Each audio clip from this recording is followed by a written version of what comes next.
This subject is going to be really fun to talk about, although it's also going to be a little controversial. I wonder if there is a way I could look into the future and see how people respond to this video. And that's where I come in. No way! A cameo from future Jonah! So tell me, in the future, do people respond to this video pretty well? More or less. Biggest thing is, you really gotta change that outfit. It's like you wear it in all of your videos. Fair enough. Thanks, future Jonah. Well, I'm gonna go ahead and go change, and let's get this started. Also, just a heads up, in the near future, you didn't do the dishes when your wife asked, and you may need to find a place to hide when she gets home. Just FYI. Uh-oh.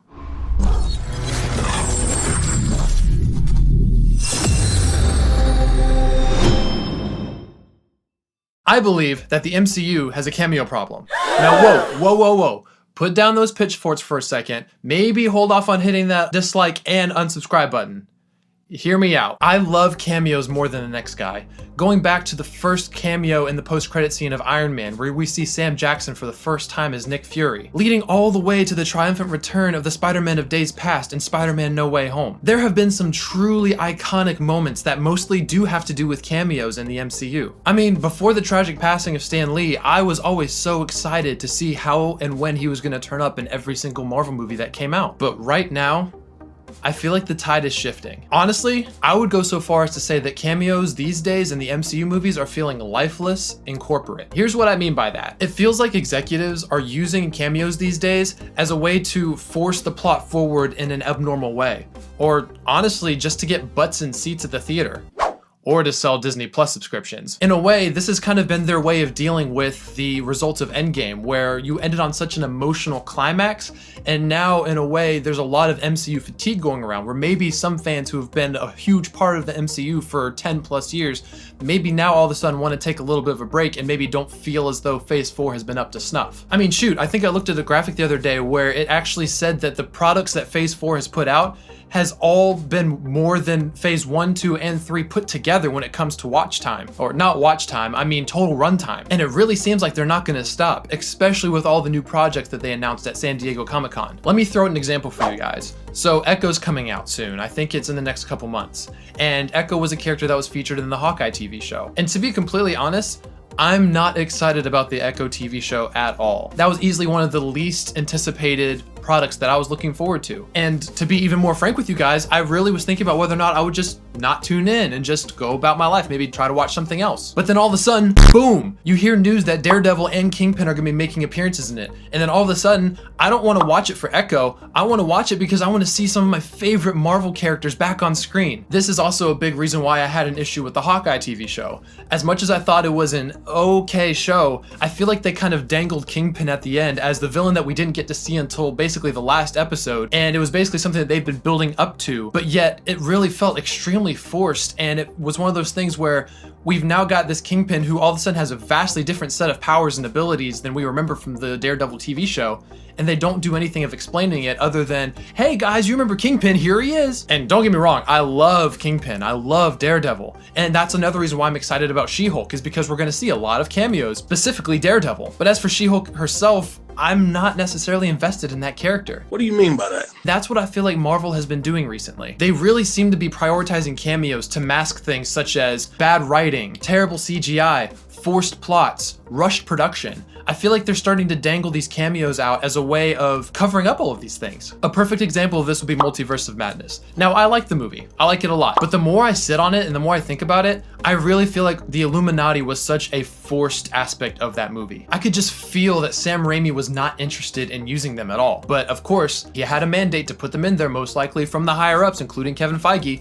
And so in a way, he kind of was forced to use them. So basically they were like, all right, let's go get some high profile names, let's slap some makeup on them, let's put them in a CGI suit, put them up in front of a CGI backboard. And there, I know because of COVID and stuff, they had to shoot separately, but it looked so incredibly obvious that none of the actors were there together. And it felt so jumbled. In fact, I think I remember seeing something where they actually didn't know what the final roster of the Illuminati was going to be up until the last moment. And it seems like for Marvel, they were like, let's just throw out some big names and let's hope that they get received well. Which is why I kind of feel bad for John Krasinski as Mr. Fantastic.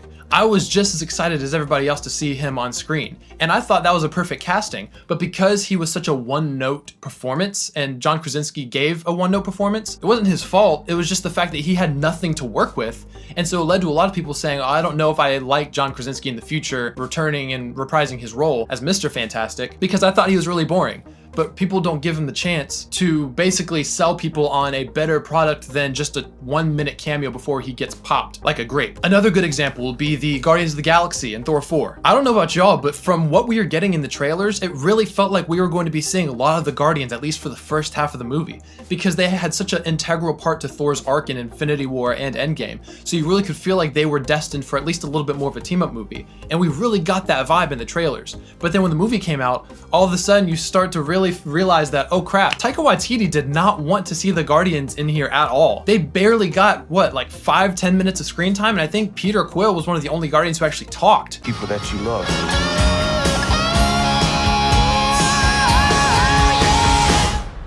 Not me. What? Just listening. Once again, you're selling us on the fact of seeing the Guardians in this movie, and there's people who are gonna have their butts in the seats because they want to see the Guardians in action, only to realize that at the very beginning they're like, oh, yep, no, we're gonna move on from them so that we can move on to the next part of the story. And it really felt cheap and hollow to me. And maybe I'm just looking through my nostalgia glasses, but I really feel like phases 1, 2, and 3 really had a chip on their shoulder when it came to this kind of thing. It really felt like they had to work for everything they had. Sure, there were definitely a few duds here and there, but seeing Thor's hammer at the end of Iron Man 2, or seeing Spider-Man show up in Civil War, these are all cameos that are awesome and they're meant to elicit a response out of the crowd, but they also do a great job in driving the plot forward. When we see Thor's hammer, we know Thor's coming. When we see Spider-Man show up, we know he's about to be an integral part of the story. And because they embraced the Peter Parker, Tony Stark trainer and trainee basically, that's what we ended up getting in the future. All because of a cameo by Spider-Man at the beginning. You could tell Marvel had a plan for what they were going to do with the character. Both of these examples are instances that do drive the story forward in a very positive way. I mean, shoot, at this point, it really feels like a lot of these cameos are just shiny toys that are just meant to distract us from other things in the movie. Hi, I'm one of your favorite pre-established characters that was put into this movie or TV show that you otherwise wouldn't have been interested in watching, just to get you to point, clap, jump up and down, and get really excited. Don't ask how I got here, and certainly don't ask what my purpose is to this story. Just be glad that I'm even here to begin with. Thank you. And I know, this really does make me sound like one of those impossible to please fanboys who will never be happy with the material that they get. And I would say that that's just simply not true. In fact, let me give you an example of cameos that were utilized very effectively in my opinion. That example would be Spider-Man No Way Home. Were there moments that were obviously designed to get a response out of the audience, to get them to jump up out of their seats and scream? Absolutely. Do these same scenes hold up just as well when you're at home watching the movie on your phone, eating your third Klondike bar of the night? No judgment, by the way. Honestly, I would say not really. You really can't duplicate that first theater experience because when you're watching it by yourself, it really does show you a different aspect of, oh, maybe this was just meant for us to freak out. Oh my God! Oh my God!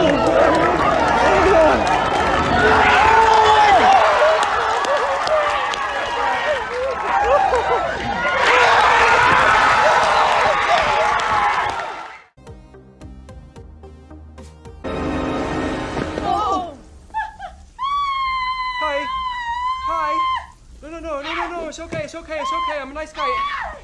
Okay.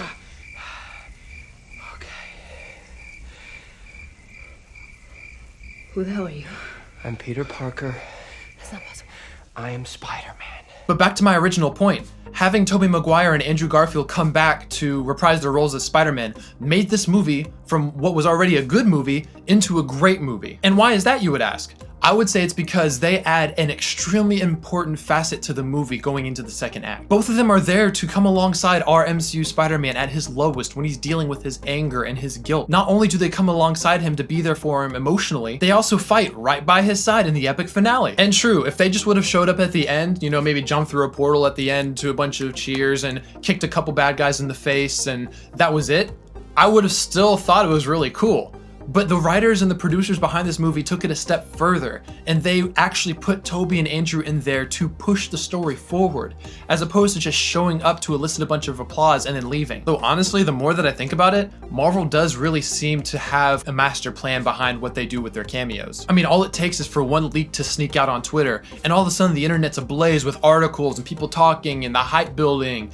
And I guess at the end of the day, that's what they're working towards, is they are putting these things out there to get more attention. I guess that's what leads to what would be my final thoughts on this subject. Cameos are great and fun. I just don't want future developments and future stories in these Marvel movies and TV shows to be ruined or compromised just because you wanted to try to shoehorn some character in there that could either break continuity or be there for no reason. This would be another topic for another day, but my personal thoughts on Phase 4 have been, I've found it to be really mid. I feel like there's been a couple of great movies, one or two decent TV shows, but nothing that's really been up to that quality that we expect from Marvel. With all of the talks of the VFX artists that have been coming out of the woodwork and talking about how Marvel has been increasingly more demanding and constantly pivoting on what kind of things they want to add or take away. I know they've been like that probably since the beginning, but it's interesting that they just now start to come out and start to make this vocal outcry. There's just an overall sense that Marvel is being very rushed and forced in what they're putting out there. I think cameos are part of the problem, but not the main problem